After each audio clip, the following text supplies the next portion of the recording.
le mardi 18 août 2020. Mesdames et messieurs, bonjour, bienvenue dans l'actualité en débat.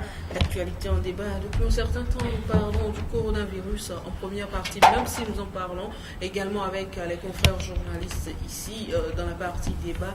En première partie, l'entretien est consacré à la sensibilisation sur le coronavirus. Aujourd'hui, nous sommes avec Dr Pana. Il est médecin de santé publique et il est épidémiologiste. C'est avec lui que nous allons nous entretenir pendant une vingtaine de minutes et maintenant nous serons en deuxième partie avec les confrères journalistes pour débattre de l'actualité socio-politique dans notre pays. Docteur Pana Asimawe Paul, bonjour. Bonjour madame. Merci à vous d'avoir fait le déplacement. C'est toujours avec plaisir que nous sommes sur vos plateaux.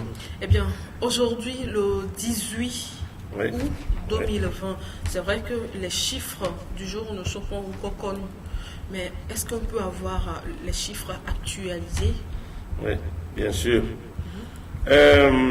Aujourd'hui, la situation épidémiologique sur la COVID-19 à la date d'hier se présente comme suit. On a 1154 cas confirmés, 858 guéris, 269 cas actifs, avec malheureusement 27 décès.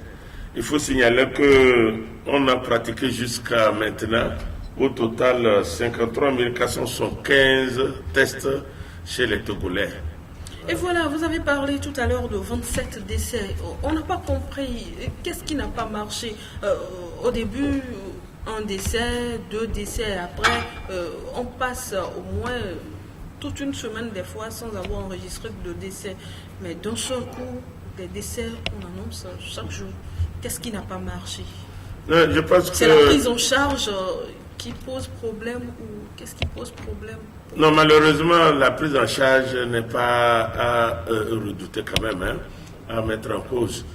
Si on regarde les détails de ces décès qui sont survenus, on va remarquer que la plupart du temps, ce sont des personnes d'un certain âge donc, qui agissent, qui avaient donc d'autres maladies qui les affectaient, notamment l'hypertension. Il y en a même qui avaient du cancer, il y en a qui avaient aussi du diabète, etc. Mais deuxième raison aussi, il y a beaucoup de malades qui sont décédés parce qu'ils sont arrivés tard à l'hôpital pour la prise en charge. Il faut remarquer que pour cette maladie, plus vite on est diagnostiqué, plus vite on va à l'hôpital, mieux on peut se faire traiter et guérir de la maladie. Plus on tarde à la maison, c'est d'ailleurs valable pour toutes les maladies. Lorsque vous commencez à sentir les premiers signes d'une maladie, il faut vite courir voir... C'est peut-être parce qu'on a peur, on se dit, quand on ira là-bas, on va dépenser énormément d'argent. Je parlais là de la prise en charge. Elle se fait comment? La prise en charge, elle est gratuite ou bien les patients payent une partie et l'État subventionne une partie? Jusqu'à présent, à ma connaissance, depuis que la COVID-19 a commencé, la prise en charge des malades atteints de COVID-19 et qui sont traités au niveau des centres qui sont identifiés, notamment les CHS de Kégué, la prise en charge est totalement à la charge du gouvernement. Elle est gratuite. Donc les personnes ne payent rien en ce qui concerne leur séjour, leur traitement et mieux, leur alimentation. Pourquoi est mieux? Même en étant chez eux, ils ont de quoi se nourrir. Ah non, c'est pas la même chose. Je peux vous rassurer. Donc, lorsque vous êtes là-bas et qu'on vous traite, on vous administre des médicaments, si vous ne mangez pas bien, vous n'allez pas quand même permettre à votre organisme de pouvoir se renforcer et de pouvoir vous donner une guérison aussi rapide que ce soit. C'est pour ça que l'alimentation compte dans le processus de traitement de toutes les maladies. Et spécialement pour le cas de la COVID-19. Exactement. Eh bien, docteur, au jour d'aujourd'hui, si moi, par exemple, je veux aller faire mon test, je dois dépenser de l'argent ou bien je vais juste à l'Institut national d'hygiène pour dire que j'ai envie de faire le test de la COVID-19? Pour le moment, au Togo et comme d'ailleurs dans beaucoup de pays, que ce soit les pays du Nord, aux États-Unis, partout, le test n'est pas encore, disons, volontaire et systématique. Sauf, c'est maintenant que certains pays du Nord en Europe commencent à le faire petit à petit. Parce qu'il faut le dire, les conditions des tests sont quand même très très onéreuses. Ça demande un peu d'argent. Donc c'est pour ça qu'on n'a pas encore les capacités, les pays n'ont pas les capacités de dire chacun n'a qu'à aller faire son test là où il veut. Deuxième chose pourquoi on ne peut pas aller dedans, parce qu'il faut qu'on soit sûr que là où vous allez faire le test soit bien fait et que le résultat qu'on vous donne soit valide. Il ne faut pas que ce soit un test qui soit faux alors qu'il est positif, ou bien qu'il soit positif alors qu'il devrait être négatif. Donc on ne peut pas se lever de soi-même et aller faire le test? Non, pour le moment non. Pour le moment non. C'est pour ça que nous disons que ceux qui sont à la maison et qui sentent quand même qu'ils ont certains signes que nous rappelons, les maux de tête, la fièvre, la toux sèche, les petites difficultés de respirer, eh bien en ce moment vous pouvez dire ça peut être la Covid-19, donc il faut que j'aille rapidement me faire consulter. Vous allez vers un agent de santé, vers un centre de santé. Dans n'importe quel centre de santé, je peux aller au CMS juste en face. Juste en face de vous ici, vous allez et ils sont en mesure de vous dire oui, vous avez des signes qui ressemblent à la Covid-19 et en ce moment, on passe à un prélèvement pour aller faire le diagnostic au laboratoire. Là, vous payez juste les frais de consultation ou bien... Bien sûr, si vous êtes venu comme tout malade, il est clair que vous allez payer. Maintenant, quand vous rentrez dans le processus de diagnostic de la Covid-19, vous ne payez plus rien, puisque on va vous faire le test, on va vous donner les résultats, et si malheureusement vous êtes positif, en ce moment vous prenez maintenant le processus de prise en charge. Voilà, il y a deux versants. Le premier versant, vous êtes positif, vous n'avez pas des signes francs, c'est ce que nous appelons les asymptomatiques. On vous met en isolation pour 14 jours, on vous suit pour voir si vous allez développer des signes encore graves qui peuvent vous amener à être hospitalisé au CHR de Kégué. Ou bien, vous avez des signes qui sont déjà francs, qui sont très graves ou bien sévères. En ce moment, on vous admet directement au CHR de Kégué pour une prise en charge intensive avec tout ce que cela comporte comme protocole de traitement. Et voilà, docteur, entre-temps, il y avait une note du ministre en charge de la sécurité qui avait circulé par rapport à l'ouverture des frontières et la note mettait en garde, si vous franchissez les frontières et que vous revenez, vous serez mis en quarantaine et les frais, c'est à votre charge. Est-ce que c'est d'actualité toujours? Je pense que vous avez suivi comme moi, quand il s'est agi de l'ouverture de l'aéroport il y a des mains de Lomé le 1er août passé. Et les conditions sur le site officiel du gouvernement, où on a mis toutes les conditions que quelqu'un qui voyage de quelque part pour venir au Togo, ou bien quelqu'un qui part du Togo pour aller ailleurs, comme dans d'autres pays, il doit respecter certaines choses. Ce qu'il faut retenir par rapport à ça, c'est que le test est 40 000 francs. C'est ce que... Et il faut dire que quand on a commencé à dire ça, c'est beaucoup, hein. Mais je vous assure que dans d'autres pays, c'est 100 €, d'autres même c'est 200 € dans certains pays. Et il faut le dire aussi que 40 000 francs, c'est une contribution qu'on demande aux gens en réalité. Parce que si vous prenez tout ce qui rentre dans le processus du diagnostic de la Covid chez un malade, c'est au-delà de 70-80 000 francs. Donc c'est une petite contribution que l'État demande, puisque ce n'est pas des malades, c'est d'eux qui veulent voyager. Les frais de mise en quarantaine, est-ce que c'est vrai, c'est de rigueur, celui-là, le voyageur paie lui-même ces frais-là? Non, je n'ai pas encore connaissance de ça. Hein. Je ne peux pas dire que c'est non affirmé ou infirmé. Non, je ne pense pas que ce soit comme ça. Pour le moment, les gens sont venus, ils sont allés, ceux qui sont positifs, on les a mis, on les prend en charge. Je ne sais pas, je n'ai pas connaissance de quelqu'un qui a payé, je ne sais pas, des centaines de mille comme ça se dit là. Peut-être que c'est les gens du ministère chargés de cela qui peuvent donner des réponses exactes. Mais je suis, à ma connaissance, Puisque vous faites partie de la commission, oui, à ma connaissance, c'est confirmé, non, vous c'est devez pas. l'avoir. Non, non, non. Moi, je n'ai pas connaissance de ça. Eh bien, la nouvelle, elle est tombée depuis hier, la prorogation de l'état d'urgence sanitaire. Nous avons encore un mois, 3 semaines et quelques jours. Quelle est la nécessité de cette prorogation? Eh bien, madame, vous voyez, on l'avait dit sur les plateaux des médias, y compris ici, je crois.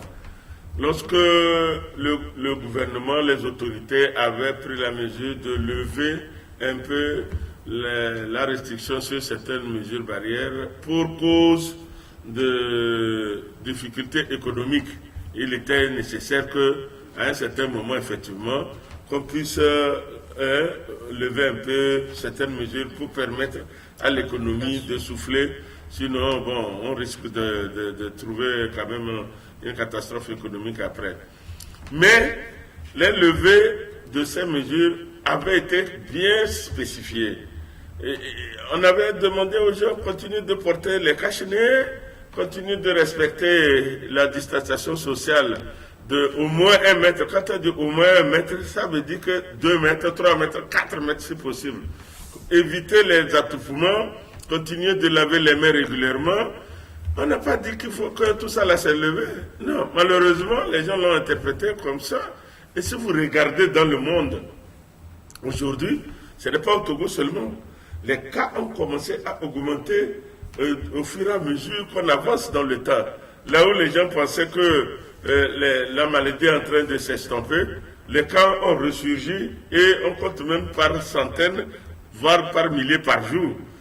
Nous l'avions dit dans le temps que si nous qui sommes concernés, c'est-à-dire la population, nous laissons aller en laissant l'application des mesures barrières, eh bien, les autorités à un jour seront obligées de revenir sur certaines restrictions parce qu'elles ne peuvent pas laisser que la maladie se propage et emporte les paisibles populations. Et le seul moyen de venir à bout de cette pandémie, c'est de maintenir l'état d'urgence sanitaire ou bien il y a autre moyen? Oui, l'état d'urgence sanitaire, ça veut dire qu'on est dans une situation où l'État ne fonctionne plus comme normalement, du fait d'une cause sanitaire, du fait d'une maladie qui peut décimer la population. Okay? Donc, certaines mesures, l'État les prend, et notamment les restrictions des libertés individuelles et collectives. Et je crois que c'est ce que l'État est en train de faire, le gouvernement est en train de faire, et si bien. Parce que ailleurs, vous avez vu où les premiers dirigeants ont négligé de ces mesures pour dire, ah non, la maladie là, bon, vous pouvez vous balader. On a connu des milliers et des milliers. Je veux faire cas du Brésil, par exemple, les États-Unis, où les premiers dirigeants n'avaient pas pris la mesure pour aller. Maintenant, ils ont compris la leçon. Ah, il vaut mieux tard que jamais, je crois. Et comme nous, c'est pour ça que j'ai dit qu'il faut qu'on félicite nos autorités d'avoir très tôt compris la mesure et la portée de cette pandémie-là et d'avoir mis en place ces mesures barrières, d'avoir mis en place ces mesures d'urgence sanitaire qui font qu'aujourd'hui, nous pouvons nous estimer heureux au Togo parce que nous n'avons pas encore atteint, nous sommes à 1100 et quelques. Si vous voyez les pays environnants, à l'ouest, c'est au-delà de 50 000 cas. Vous voyez? Nous sommes dans la sous-région, le pays qui a moins de cas. Et je pense que c'est du fait que les autorités ont rapidement mis ces mesures en place, et l'état d'urgence avec tout ce que cela comporte, et qu'une grande partie de la population avait suivi ces mesures-là. Mais nous commençons à remarquer que, bon, les gens sont en train d'être un peu, disons, fatigués de mettre ça, alors que la maladie est là. Il faut qu'on continue. Quand vous circulez aujourd'hui, à part le port du masque, on se dit qu'il n'y a plus de masque, qu'il n'y a plus de maladie, parce qu'on a peur de donner 3 000 francs peut-être aux forces de l'ordre. On préfère mettre les masques, mais bon, les attroupements, vous allez dans les marchés et autres, là, la distanciation sociale n'est plus tellement respectée, surtout dans les marchés aujourd'hui. Mais c'est pour ça que nous disons qu'il faut qu'on redouble de vigilance. Parce que si nous ne le faisons pas, je rappelle ceci, ce n'est pas le virus de la Covid qui circule, hein. C'est les hommes qui font déplacer le virus. Vous comprenez ça? Bien sûr. Et voilà. Et donc, ceux qui font déplacer le virus, non seulement ils se mettent eux-mêmes en danger, mais ils mettent les autres aussi en danger. Parce que ce n'est pas quelque chose qui est visible. Si le coronavirus était un germe visible, mais vous êtes d'accord avec moi que nous sortions tout le monde avec les massues, on va l'assommer et puis on l'enterre et puis c'est fini. On ne le voit pas. Notre ennemi il est invisible. Alors, docteur, nous arrivons pratiquement à la fin de notre entretien. Mais il y a une note qui circule sur les réseaux sociaux depuis un certain moment par rapport aux différentes difficultés que rencontre le SEMFOT. Donc le SEMFOT parle de difficultés que rencontre le personnel soignant, notamment le manque de matériel de protection, l'absence de primes et ils ont laissé entendre que c'est possible qu'on aille à la fermeture de certains services et départements. Ce sont juste des menaces ou bien le SEMFOT peut mettre à exécution ces menaces-là. C'est quoi exactement? Est-ce que réellement le personnel soignant manque de matériel de protection? Non, c'est fort. Moi, je ne suis pas de membre, je ne suis pas sympathisant. C'est pourquoi je vous pose la question. Puis j'aurais souhaité que ce soit quelqu'un du ministère de la Santé et spécifiquement le directeur de cet établissement mais je réponds. Il y a les négligences. Non, il n'y a pas de négligence. C'est clair que il y a toujours une insuffisance de matériel et ce n'est pas spécifique au Togo, il faut le reconnaître. Hein. Nous ne fabriquons pas les masques, nous ne fabriquons pas les choses. Mais je pense qu'on a discuté de cette question-là lors d'une réunion et le ministre de la Santé, la fois dernière, nous a informé que les dispositions ont été prises pour que ce problème-là soit rapidement résolu. Parce que si le personnel de santé est exposé parce qu'ils n'ont pas le matériel de protection, c'est vraiment très sérieux. En ce moment, c'est très sérieux. Parce qu'ils sont au contact direct des malades, avec les malades. Donc, les premiers qui doivent être protégés, si jamais il n'y a pas beaucoup de matériel de protection, c'est eux, ceux qui sont auprès des malades, ceux qui soignent les malades, ceux qui visitent les malades, ceux qui rencontrent les malades. Ils doivent être les premiers à être servis. Donc, je pense que c'est rentré dans les oreilles des autorités et ce problème il faut... Une petite indiscrétion, est-ce que vous êtes déjà entré en contact avec certains de ces malades-là? Moi? Vous personnellement? Non, pour le moment je n'ai pas, mais je prends mes dispositions, comme je circule comme tout le monde, peut-être que j'ai rencontré quelqu'un qui était un porteur asymptomatique, je ne le sais pas, mais un malade dans la formation sanitaire, je n'ai pas encore eu un cas comme ça à gérer. Et parce qu'il y a des gens qui sont dédiés pour ça. Mais il se fait que j'ai rencontré quelqu'un dans un magasin, etc. Mais je prends mes dispositions, j'ai toujours mon cache-nez. Vous respectez la distanciation sociale. Quand quelqu'un est là, je ne le connais pas, je me mets au moins à 2 mètres de lui. Et puis j'ai toujours mon petit gel dans mon petit sac là, dans ma poche. Et dès que je prends un objet, je le touche. Après, je vais rapidement. Et puis je suis sûr que je me désinfecte. Voilà. Je crois que si tout le monde le fait là, on peut être tranquille. Eh bien, docteur, votre mot de fin. Mon mot de fin, c'est d'appeler encore à la vigilance, de dire aux gens, s'il vous plaît, la maladie n'est pas finie. La maladie existe encore dans notre pays comme dans d'autres pays. Il ne faudrait pas qu'on relâche les mesures barrières qui ont été édictées, à savoir le bon l'usage et le bon port du cache-nez qui doit couvrir le nez, la bouche et le menton. Se laver régulièrement les mains avec de l'eau et du savon ou à défaut, la solution hydroalcoolique. Respecter la distanciation sociale, éviter les attroupements quand ce n'est pas nécessaire et puis limiter nos déplacements, c'est extrêmement important parce que tous les Togolais là, la vie de chaque Togolais compte pour notre développement. Merci à vous, docteur Pana Asimawe. Paul, merci pour la sensibilisation. Chers téléspectateurs, nous allons marquer la toute petite pause et on revient avec les confrères journalistes pour débattre de l'actualité sociopolitique dans notre pays. À tout à l'heure.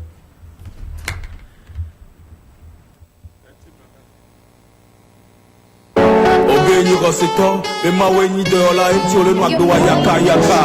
Obone no te choti, ya no klasi ya sonu chongonti, ojo le kwesi bebe na kantata.